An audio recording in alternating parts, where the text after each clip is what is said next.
I want to break down the biggest myth about Israel, which is that Jews everywhere wanted it to exist. Now, I understand why people think this. Everyone knows that Israel was created in the aftermath of the Shoah after World War II. And therefore they assume that the Jewish population around the world, battered and broken by those events, must have all seen the creation of the State of Israel as this sort of godsend moment, and that everyone was on board with it. But nothing could be further from the truth. In fact, whether the State of Israel should be created was one of the most intense debates in Jewish history, and plenty of Jews were vehemently against it. Jewish arguments against the creation of the State of Israel came in two flavors: religious and political. The religious arguments against the creation of the State of Israel are the easiest to understand, I think, so let's go into them first. Circa 70 CE, the Second Temple in Jerusalem was destroyed, and for the past 2,000 years, Jews have considered themselves in exile. Now, we are taught that we will all return to that land when the Messiah comes. But since the Messiah isn't here yet, a lot of Jews believed it would actually be sacrilegious to go and colonize that land again. Until the dead rise up from their graves and the descendant of King David comes to take us back there, who are we to tell God it's time to go back right now instead of when God wants us to go back? By the way, there are some extremely religious Jews who live in Israel and do not consider the Israeli government legitimate because it was not established by a descendant of King David and there is no Messiah or Mashiach. So that's the religious side. Now let's talk about the political side of why a lot of Jews thought the creation of Israel would be a very bad idea. The first is that a lot of them pointed out, hey, there's people living there now, we can't just go in and colonize it. You know, the thing they ended up being extremely right about. But the other thing, the other political argument, was that Jews had found themselves scattered all across the world, and they were deeply involved in various cultures around the world. They were European, they were Russian, they were etc., etc. And so a lot of Jews said, well, wherever we find ourselves, we have to make that our homeland. Not in the sense of, you know, gaining political influence and establishing a Jewish government, but in the more egalitarian sense of we need to set up a society where all people of all ethnicities and races and genders and whatever other identity can feel safe and protected. Because Jews were often not protected. Jews were often the subject of attacks and pogroms and libels. And so they understood firsthand what it meant not to feel welcomed in the country you find yourself in. And so a lot of them had a political project referred to as daikot, which translates from Yiddish to mean here-ness. That is the sense that wherever you find yourself, you should try to establish an egalitarian society where Jews and everyone else are free to live. And one of the things that makes me so mad is how hard Israel has worked to stamp out every line of Jewish thinking that does not support its apartheid, its colonization, and refuses to acknowledge the sheer breadth of Jewish opinion that existed before it came in and sucked all the air out of the room. What makes me even more furious is the way that Israel still leverages the history of the Shoah, of what happened to Jews during World War II, to emphasize and justify its continued oppression of another people. Now, I've made videos in the past about how it is anti-Semitic for non-Jews to compare Israeli Jews to Nazis, and that is true.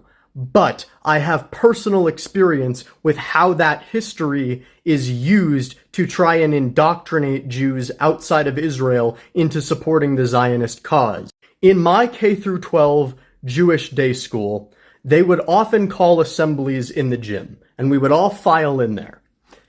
And then a Holocaust survivor would give a speech and tell us about the horrors that happened to them in Germany and the rest of Europe during that time. Then, after that speaker left the stage, some ambassador or diplomat from Israel would come up and start telling us about how we have to support Israel to prevent that from happening again. Remember, he's speaking to children after they were just told about horrors that happened to their ancestors that they can't even begin to wrap their minds around. And now this official of a foreign state is trying to connect that generational trauma to supporting a foreign government.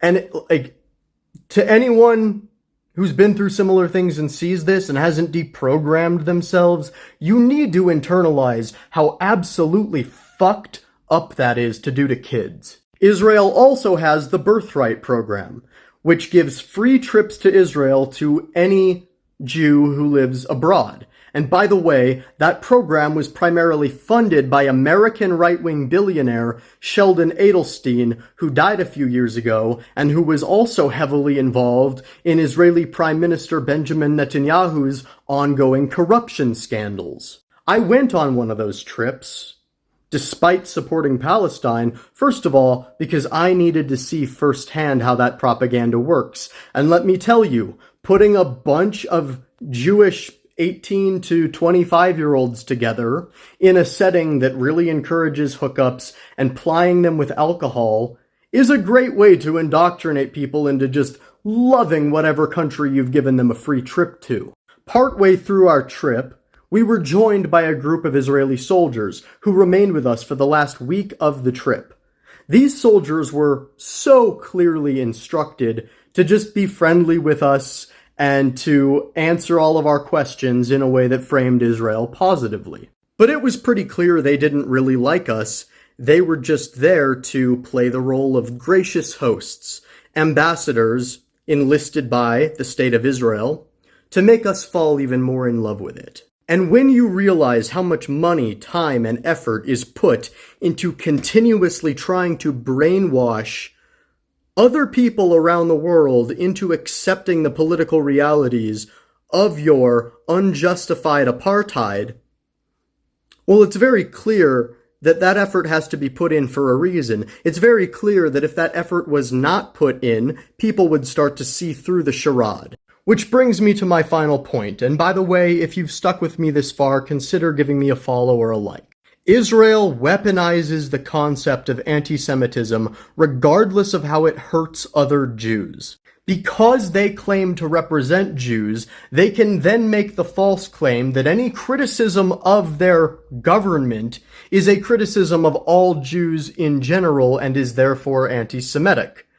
Now this is a bit like crying wolf, because then, when actual anti-Semitism happens around the rest of the world, Israel's nowhere to be found. They don't speak for Jews anywhere outside of their borders. And because they spend so much time claiming that any criticism of their apartheid regime is anti-Semitism, people who complain about anti-Semitism, when it's really happening, get brushed off, because they are then lumped in with the people who are defending apartheid.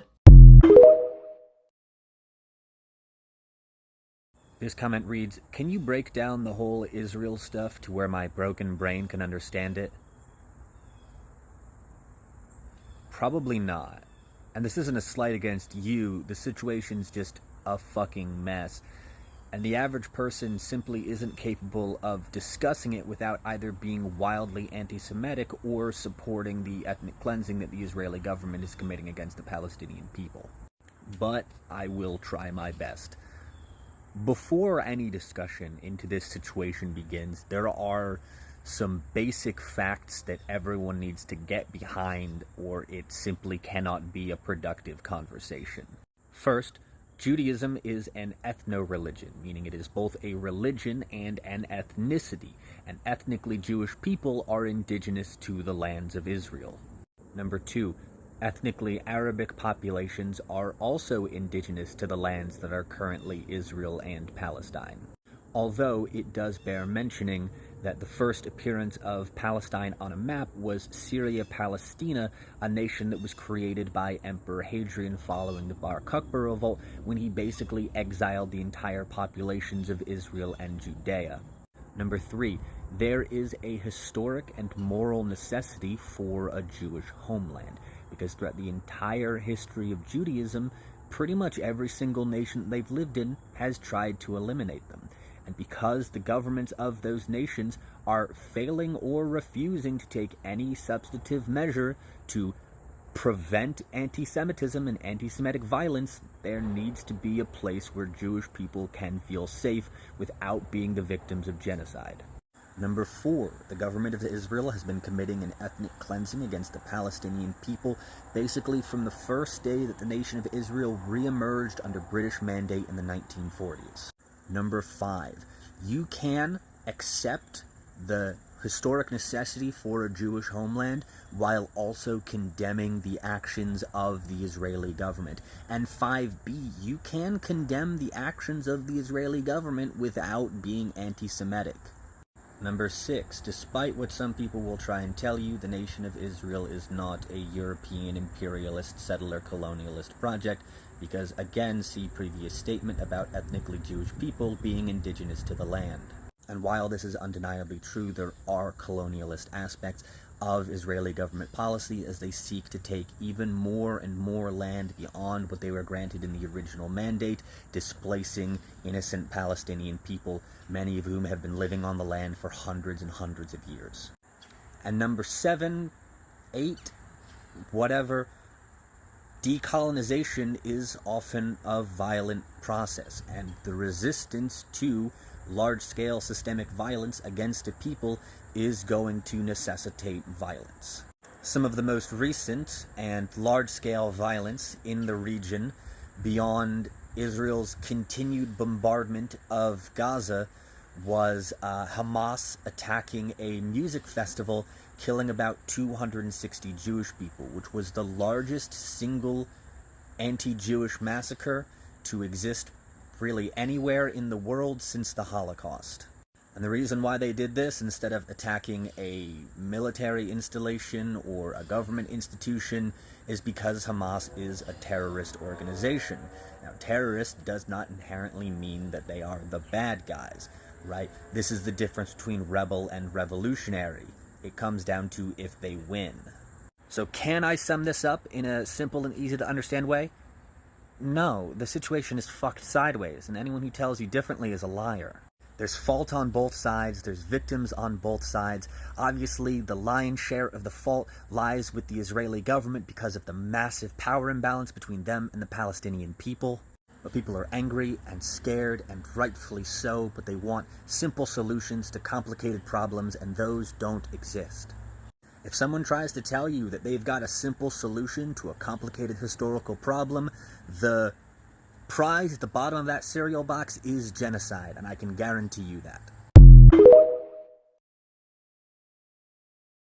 No, but you don't understand. They're trying to make you think that the Israeli-Palestine conflict is something new, something that just happened in your generation, when realistically, this conflict goes all the way back to 1917, World War I. And if you want to blame somebody, don't blame the Israelis, don't blame the Palestinians, blame the fucking British. And I'm going to tell you why. So, we go back to 1917. There's a British Foreign Secretary named Arthur Balfour. And Arthur Balfour writes a letter to Lord Walter Rothschild of the Zionist Federation movement, right? Now, Rothschild is this incredibly wealthy man, right? And he's part of the Zionist movement, which is essentially a movement saying that Jews should have their own home within Israel, right? So, Balfour, he writes to the Rothschilds, and he tells them, he expresses great sympathies for the Jewish people, and he's trying to get funding from the Rothschilds because they've got so much money. We're in the middle of World War I. Well, we're at the tail end of World War I. But that's the plan, is to get funding from the Zionist movement by promising them their own state. But here's the kicker. At the same fucking time, the British are involved in two other agreements. One of them is a secret agreement with the Sharif of Mecca, okay, where they told him, they said, hey, listen, if you and your forces rise up against the Ottoman Caliphate, don't forget, during World War I, the Ottoman Empire, they were dogging on bitches. They were winning. They were kicking ass, right? Gallipoli, they kicked the British's fucking ass. So the British approached them and they say, hey, listen, Sharif of Mecca, if you rise up against the Ottoman Caliphate, we will give you your own Arab state within Israel Palestine, right? So now they've got the same land promised to two different groups in exchange for their help. But here's the real kicker. There's a third secret agreement going on. The Sykes-Picot Act, okay, where the British and the French have secretly created a map where they've carved the fuck out of the Middle East and said, okay, so this is going to be French, this is going to be British, but this area that we're calling Palestine, this is going to be like an international zone with Arabs and Jews and Christians and all different sorts of people, right? Which is not what anybody was promised. So now suddenly you've got three different promises about one piece of land. You've got the British saying that us and the French are going to carve it up. You got the Arabs saying, well, we've been promised this land. And you've got the Zionists saying, well, we've been promised this land.